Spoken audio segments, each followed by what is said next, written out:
Wawancara bersama pakar. Assalamualaikum warahmatullahi wabarakatuh. Hari ini samping saya ada Ibu Osi selaku pakar pendidikan yang saya anggap sudah banyak pengalamannya di bagian pendidikan. Sebelumnya kita perkenalkan dulu sama Ibu Osi. Silakan Bu Osi. Baik, Assalamualaikum warahmatullahi wabarakatuh. Saya Ibu Osi selaku guru penggerak di SMA Negeri 3 Banda Aceh. Silakan Bu Farah. Oke, baik. Bu Osi, terima kasih nih waktunya untuk bisa diwawancarai terkait masalah-masalah yang akan saya selesaikan nantinya di PPL. Nah, di sini jadi Bu Osi ada 3 permasalahan yang ingin saya tanyakan, itu terkait motivasi, kemudian literasi dan pembelajaran baru. Menurut Bu Osi yang sudah lama pengalamannya di bidang pendidikan gitu ya. Kalau kita lihat nih, kalau sekarang motivasi anak-anak kita peserta didik kita itu kalau kita lihat grafiknya itu bisa dikatakan menurun ya. Iya. Nah, menurut Ibu apa sih Bu faktornya? Mungkin kalau kita lihat dari motivasi itu ada faktor internal dan eksternal, ataupun bisa jadi masalah kognitif atau masalah di luar kognitif. Kalau mau dikaji lagi ke situ, rata-rata peserta didik ini yang bermasalah ketika motivasinya tidak ada dukungan dari keluarga.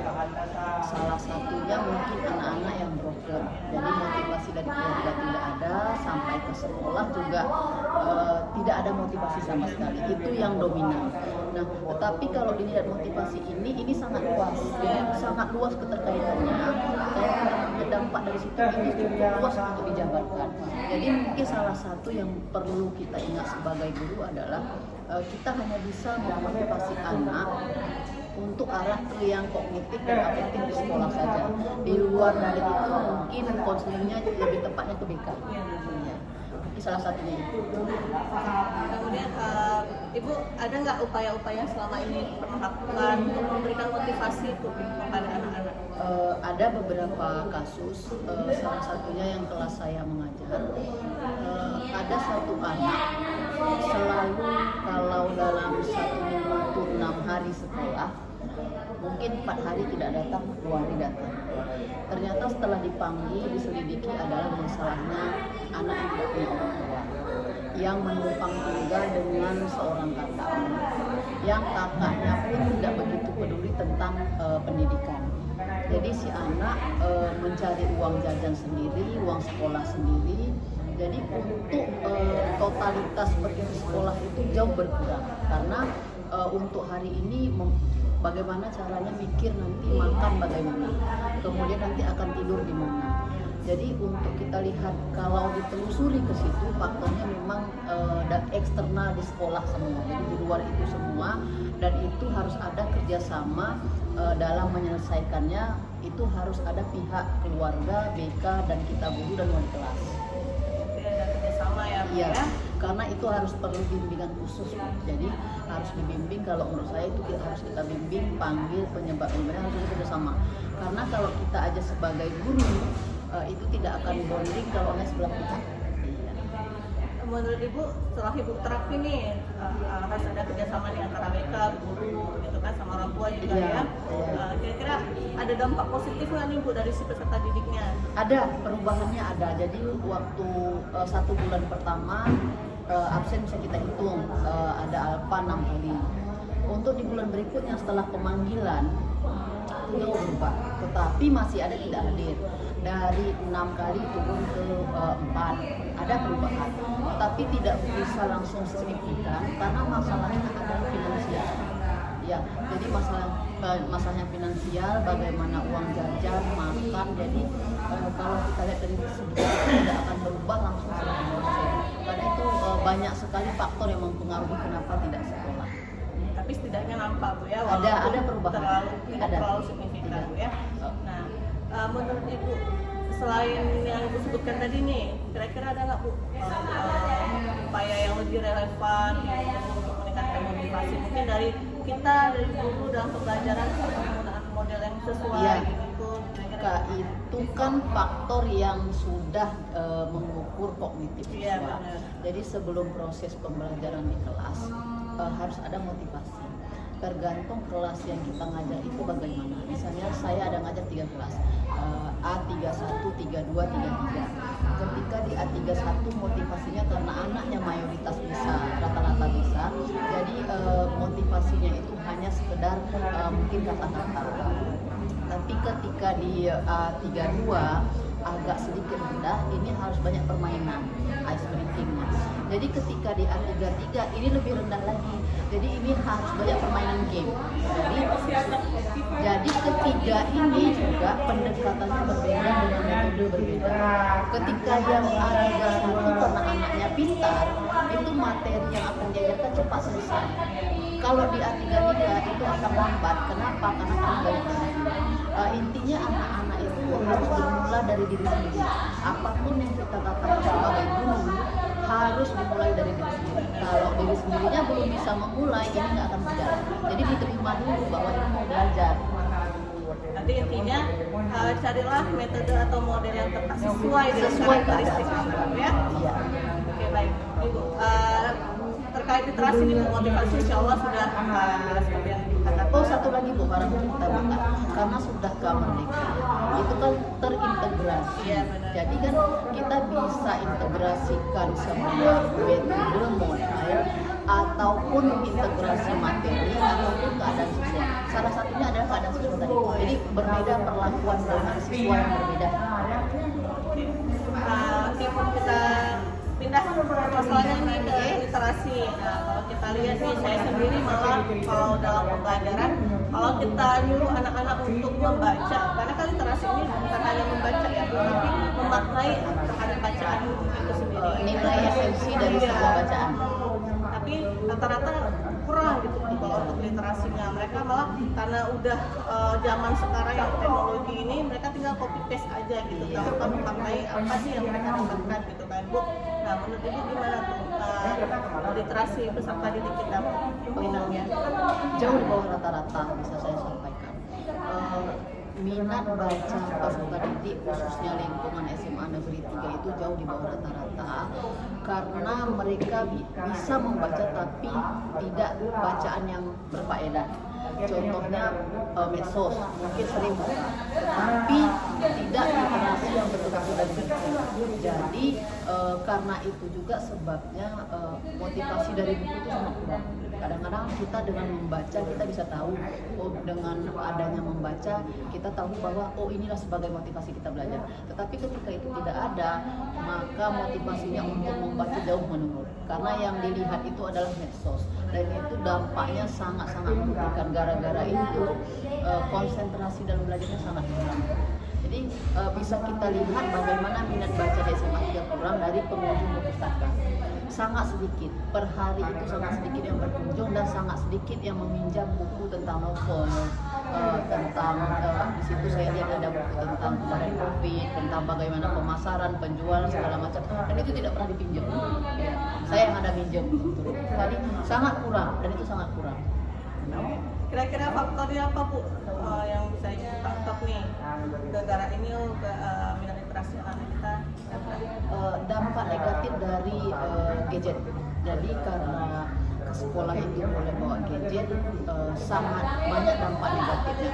Mungkin positifnya akan dimanfaatkan ketika itu proses pembelajaran gurunya memakai. Tapi ketika itu tidak ada, tidak dimanfaatkan, maka itu akan dipakai untuk bermain game. Karena bermain game otomatis sudah malas ke pustaka. Nah, harusnya bisa saja kita menerapkan. Memang awalnya terpaksa karena dituntun, tapi harus terjadwal. Jadi boleh aja buat mengunjung pustaka itu untuk membaca itu per hari itu berapa kelas dan terjadwal dibimbing oleh guru yang bersangkutan. Kira-kira Bu, ada nggak upaya yang sudah dilakukan atau mungkin sekolah yang sudah melakukan meningkatkan minat literasi anak kita? Kalau secara umum sekolah sudah melakukan karena dari pengurus pustaka sudah ada menganjurkan bahwa harus ada minat baca dan disusun dalam dalam bentuk jurnal membaca. Kalau dari saya sendiri kebetulan kemarin project subtemanya itu adalah gemar membaca. Jadi kami itu per kelompok itu kami satu kelas 33 siswa dibagi ke dalam 3 kelompok, ada yang 10, ada yang 11. Jadi temanya itu adalah gemar membaca. Salah satu kelompok itu membaca buku novel. Salah satu kelompok lagi filsafat yang sejarah semua di situ. Salah satunya bebas. Jadi dari ini semua digabungkan disusun bentuk laporan dengan membaca yang harus dituliskan apa isi dari yang dia baca, bagaimana esensinya dan apa manfaatnya untuk kehidupan yang harus diterapkan.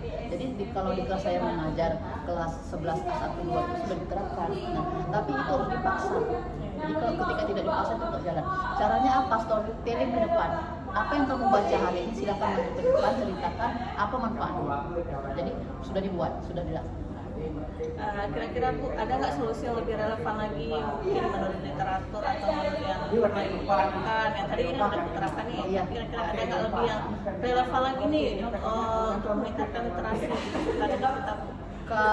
Karena itu harus bermula dari diri sendiri, membaca itu harus dibiasakan. Kita harus punya target. Misalnya satu buah buku itu kita harus selesaikan berapa minggu. Jadi setiap hari itu minimal harus membaca 30 menit yang serius. Jadi lama-lama itu akan menjadi kebiasaan. Jadi itu harus diterapkan dari diri sendiri, baru kita bisa membimbing anak-anak ini. Tapi ketika itu sudah diterapkan, itu sudah berjalan, baru dapat bahwa begini polanya. Jadi kalau belum dibuat itu susah. Tetapi ketika sudah dibuat, kita harus membaca sehari 30 menit. Buku yang kita baca harus punya target. Jadi kadang-kadang membacanya angin-anginan. Ketika itu ceritanya bagus, selesai satu hari satu malam. Ketika itu kurang mood, bisa jadi 1 tahun sudah selesai. Tapi mungkin ke depan membiasakan diri 1 hari 30 menit wajib membaca. Jadi ditulis di jurnalnya. Hari ini sudah membaca apa saja, tulis. Jadi buat jurnal membacanya supaya ada targetnya. Baik Bu. Nih sekarang terkait pembelajaran hoax Bu. Iya. Menurut Ibu atau yang udah Ibu lakukan, apakah selama ini dalam proses pembelajaran Ibu sudah mulai menerapkan pembelajaran hoax? Saya kebetulan mengajarnya itu 6 kelas. Yang sudah berlaku hoax itu 3 kelas karena tergantung keadaan peserta didiknya. Kenapa begitu? Karena sudah kurikulum merdeka, pembelajaran itu kan terintegrasi sesuai capaian pembelajaran. Salah satu contohnya kelas A31 dan kelas 11 A12 itu bisa hoax karena keadaan peserta didiknya. Kemampuan juga Bu ya? Iya, karena kan kita sudah diagnosis awal, kognitif dasarnya sudah diagnosis. Di level mana dia berada. Jadi kemarin sudah didiagnosis, ketemulah yang pertama itu tinggi, sedang, rendah. Jadi yang tinggi integrasikan terus ke soal hoax, yang sedang berarti harus ada proses pembelajaran, yang rendah berarti harus ada perbaikan dari awal proses pembelajaran materinya. Untuk kendalanya gimana Bu? Terkendala, sangat terkendala karena belum semua kelas bisa diterapkan. Jadi kenapa terkendala? Karena belum terbiasa. Tapi hoax ini akan jalan kalau sering diterapkan. Nanti ada upaya ini ya Bu ya? Ada, Pembiasaan ya ya? pembiasaan harus terbiasa. Karena menyajikan soal itu jangan hanya yang middle, yang low, tapi harus memang hoaxnya sajikan. Misalnya kita memberikan soal, kalau karena saya guru matematika, setiap evaluasi itu 5 soal, sekali evaluasi 5 soal, itu harus menemui 1 soal hoaxnya. Jadi karena kemampuan matematika itu diukurnya ada pemahaman, ada analisis, ada menyelesaikan masalah. Jadi itu nih yang diukur nih harus semua dapat dalam bentuk 5 soal. Menurut Ibu ada nggak Bu solusi yang lebih relevan untuk meningkatkan kemampuan hoax anak-anak kita? Ada, itu harus dibiasakan, harus diterapkan setiap kali masuk. Setiap pertemuan harus ada minimal 1 soal hoax. Setiap pembelajaran prosesnya harus ada 1 soal hoax. Jadi itu akan terbiasa. Terima kasih nih Bu sudah bersedia untuk menjadi narasumber Sama-sama. terkait masalah-masalah yang saya angkat. Baik, terima kasih. Assalamualaikum warahmatullahi wabarakatuh. Ask 70.